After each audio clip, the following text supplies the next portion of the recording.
Of course, that takes me to the economy. Jobs. What have we been doing? Well, this has been a place that I spend a tremendous amount of my time, because nothing is more important than bringing jobs to our community or retaining jobs in our city. Because jobs mean families are happy, they're working, they're providing for their needs, and they're paying local taxes, which allows us to pay for policemen and fill potholes and do the things that you guys want. Without those dollars, we can't do those things. So what have we been doing? Well, we've been working on retention and expansion, attracting new companies and targeting international businesses. I'll give you a few examples, and you might have heard some of these names, you might not have on some others. But on the retention and expansion, Freshmark, Stoley Machinery, Case Farms, Hydrodeck. These are companies that were here that have had some needs that we've worked with to be able to help them. Hydrodeck, for example, had a fire that nearly put them out of business. And we're happy to say that they're in the process of rebuilding and going to be opening back up and bringing those jobs back to our city. You know, Freshmark and Case Farms need help to be able to stay here and to expand. And Stoley Machinery is one that we'll talk about in a few minutes in reference to the needs that they had to continue to stay in the area. But we're also working to attract new companies. Oh, and I'll mention here, too, Nationwide. We all heard the headlines on Nationwide, right? We're not giving up on them. We're going to do everything in our power to keep them here. They're not leaving for 5 years, and we got that much time to work on it. And we're going to do everything we can to keep and retain those jobs. Attracting new companies. I Squared Our Power, Corporex Capital, EDOC, Stark State. We mentioned downtown. Not only is it education, but it's jobs that are brought downtown with that new business. I Squared Our Power, Denny Saunier. This is the Mills Industrial Park, which you helped create. And I want to thank you and D. Hoff and those others that are involved with that. That park has been fabulous for our city. We've got hundreds of jobs out there now. This is one of the fifth company that's in that facility, and we've still got space to bring in more. But this is new businesses brought to our city. Corporex Capital, they're building a new Best Western hotel at the Faircrest exit in the city of Canton. EDOC is building a senior housing facility on Market Avenue. We just had a press release 2 weeks ago announcing that. That's going to have not just jobs for the people running this facility, but create quality housing for our seniors. And of course, we're targeting international companies. Kubota, Ambiflex, Ecovacs, a Japanese company, a Dutch company, a Chinese company. These companies are all here. They're working with our city. They're creating jobs in our city. And it's happening because we're reaching outside of our boundaries and saying, hey, why not Canton? Just yesterday, we were here in this building.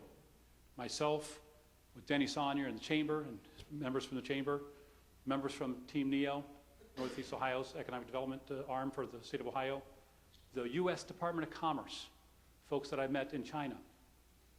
We were all here with Dave Baker, of course, who was generous enough to help us promote our community. And we were trying to sell them on why they should come to Canton, Ohio. These were 7 businesses that are looking to come to the United States and are looking for a home. They're flying into Washington, D.C. for a big event coming up this weekend.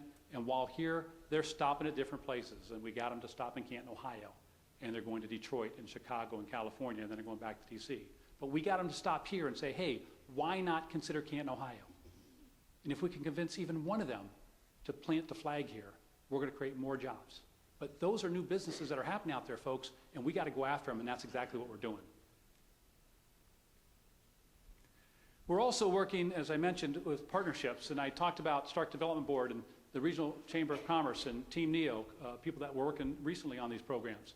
I want to mention the building trades, because we got a really unique situation going on here in Canton, Ohio that you don't see in other places that have the trades.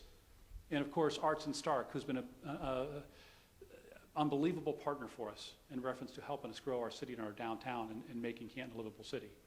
So these partnerships matter. And what's happening is this Stark County Oil and Gas Partnership.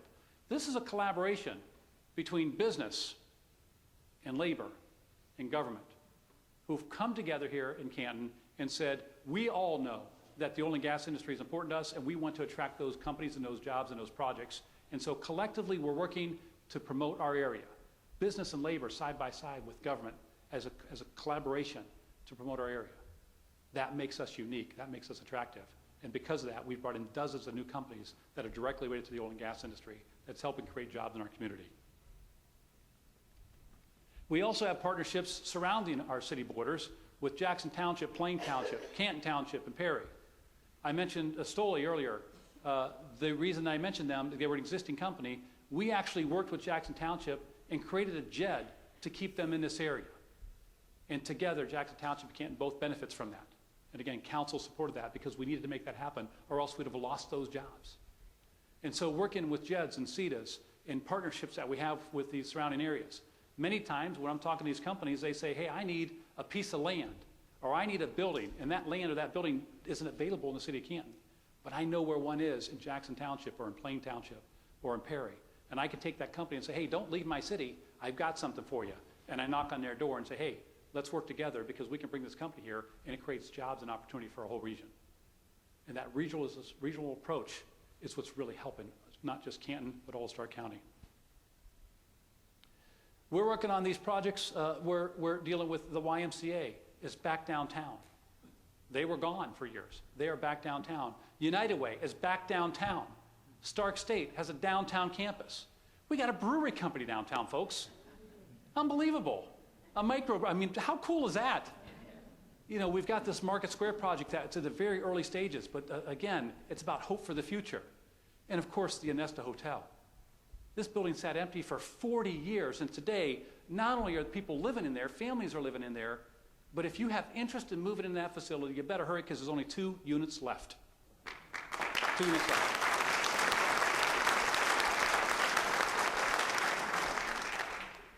Canton's unemployment. The biggest measurement that we can have is talking about our unemployment rate.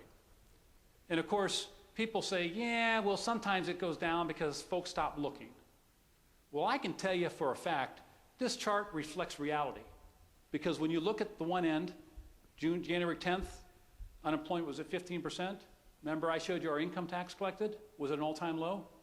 Not an all-time low, but a low during this period of the recession. And I showed you how we now have an all-time high in income tax collection as the unemployment rate has dropped. In November of 2014, when that report came out, the city of Canton's unemployment rate was at 5.1%. That's a 30-year low, folks. It's the lowest number in 30 years. Great things are happening to Canton. Great things are happening to Canton, and that's a big, big part of it when people are working.